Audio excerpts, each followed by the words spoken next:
Detecting errors, verb fill-ups और verb sentence improvement. अब verb के जो एरर्स हैं पहले आप उनको करोगे, जो होमवर्क एरर्स मैंने दिए हैं। तो सबसे पहले डिटेक्टिंग एरर्स वाली आप फाइल कंप्लीट करेंगे। फिर मेरे पुत्र सेंटेंस इंप्रूवमेंट वाली फाइल मैंने करा दी, फिर आप सेंटेंस इंप्रूवमेंट वाली फाइल करें। लेकिन बेटा जब हम इंप्रूवमेंट वाली फाइल की बात करेंगे तो इस इंप्रूवमेंट वाली फाइल में क्या होगा कि आपको जो आंसर्स मतलब जो दिखेंगे उसमें से जो वर्ब का मीनिंग नहीं समझ आएगा वो आप गूगल पे सर्च करेंगे। दूसरी बात, जो इसकी पीडीएफ मैंने कहा था ना बेटा, वो आपको मैं वर्ब जो वोकैब है वो आपको इनकी वोकैब दूंगा। आप उस वोकैब को भी याद करने के बाद, रिवाइज करने के बाद आप इस जो है चीज को कंप्लीट कर लेंगे तो आपके लिए बहुत आसानी हो जाएगी। फिर ऐसी ही बात है मेरे बच्चे इसकी वर्ब की फिल इन द ब्लैंक्स वाले सेगमेंट की। इसके फिल इन द ब्लैंक्स में भी आपको बेटा सारा का सारा क्या चाहिए होगा, आपको इसके फिल इन द ब्लैंक्स में सबका मीनिंग चाहिए होगा।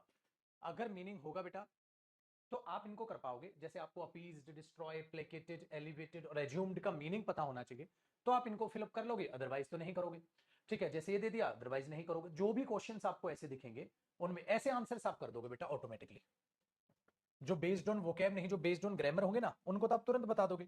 जैसे बेटा मैंने कहा क्वेश्चन नंबर 5 में how long dash here, how long duration है तो are you working, has you work, है यू के साथ हैज तो नहीं आएगा। You have been working question है तो बेटा यू हैव नहीं हैव यू बीन वर्किंग आएगा। तो आप इसका सी आंसर कर दोगे क्योंकि प्रेजेंट परफेक्ट कॉन्टिन्यूस आना चाहिए। अब वो प्रेजेंट परफेक्ट कॉन्टिन्यूस आएगा तो अपने आप बात कर दोगे, ये भी गलत हुआ ये भी गलत हुआ क्योंकि ये ड्यूरेशन है। तो ग्रामर बेस्ड एरर तो आप तुरंत कर दोगे, ग्रामर बेस्ड जो है फिलअप्स आप तुरंत कर दोगे। लेकिन बेटा ये जो वोकैब पर बेस्ड है इनमें आपको क्या करना है, जैसे अब ये देख लो, they have been dash their best to solve this problem for a week. बेटा एक हफ्ते से है तो प्रेजेंट परफेक्ट कॉन्टिन्यूस हुआ। बेटा प्रेजेंट परफेक्ट कॉन्टिन्यूस के लिए आईएनजी तो आप ट्राइंग लिख दोगे, they have been trying their best. तो इसका मतलब मेरे बच्चे इनमें दो तरीके के आपको फिल इन द ब्लैंक्स नजर आएंगे, बेस्ड ऑन, ठीक है, ग्रामर और बेस्ड ऑन वोकैब। तो आप बेस्ड ऑन कौन से सोल्व कर लोगे बच्चे, ग्रामर कर लोगे, लेकिन बेस्ड ऑन कौन से सोल्व नहीं कर पाओगे, वोकैब, जब तक आप अपनी वोकैब नहीं इंप्रूव करेंगे। तो बेस्ड ऑन वोकैब वाले क्वेश्चंस का क्या करेंगे, जो जितने भी वर्ब इसमें हैं वो वर्ब वोकैब वर्ब जो है आपके लिए मैंने बोला ना उसको मैं तैयार कर दूंगा और 2-3 दिन में फिर आपको वो फाइल मैं बता दूंगा अपलोड कराते ही। फिर मैं आपको कहूंगा बेटा वो वर्ब वोकैब की वो फाइल पढ़ लो, उसके बाद इसके फिल इन द ब्लैंक्स और उसके बाद इसके सेंटेंस इंप्रूवमेंट की एक्सरसाइज करना, उससे पहले नहीं। तो सर उससे पहले वर्ब का कौन सा होमवर्क करें हम, डिटेक्टिंग एरर्स वाला। सो अभी क्या करना है आपने, वर्ब का डिटेक्टिंग एरर्स वाला सेक्शन करना है। अभी आपको वर्ब का फिलअप्स और वर्ब का इंप्रूवमेंट वाली फाइल नहीं करनी है। ठीक है, जैसे ही 3-1 दिन के बाद मैं आपको दूंगा वर्ब वोकैब, उस वोकैब के बाद सारी वोकैब को याद करके वर्ब की तब आप इनको करना तो आपको सारे के सारे बनेंगे ताकि आपकी वोकैब इंप्रूव हो जाए।